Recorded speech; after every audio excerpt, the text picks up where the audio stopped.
Biya katahabang na magkero sa atong kalabaw. Magkero ta. Nya kwaon ta ng duha ka manok kay atong totoon anya kadugay sa akong mga kauban. Che, ingkura na to ng PC.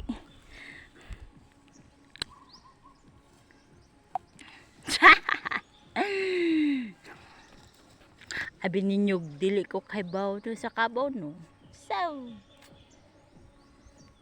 karon lang ni sa nag-asawa ko. Kabaw na ko mukirog kabaw. Kibaw mananggig maes. Kibaw mag-anig humay. Kibaw manginhas. Sasa. Ako lang dari isa. Kinsay mo nga ri.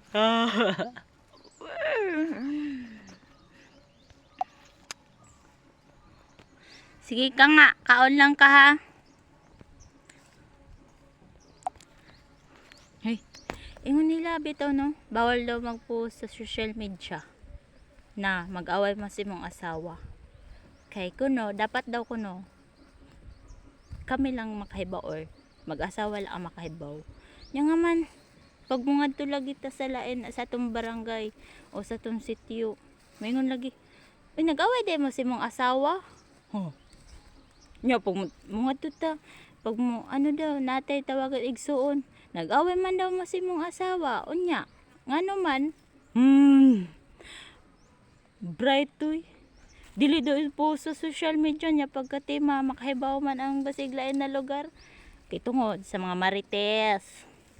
Mo na ingon, di daw po sa social media pero makahibaw man tanan tao na imong igsuon basiglayo sa imong ha. Kanang ingon nila di ipost-post nya makahibaw tanan igsuon. Ta. Buang mga litik.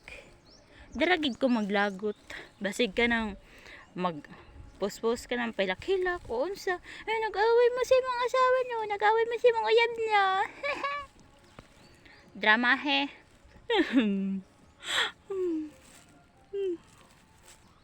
Ito. Mahilak wa. Dili man makita ay. Makero na lang ta. Para mawa ang kalaay. Goro palagkaon. Kalayo pa sa kung asa naman dito ako mga kaubanan. Ay, mingaw kayo. Wala na, nagpakalibang na akong karabaw. Ay na, ano kay nag-udo-udo ka na.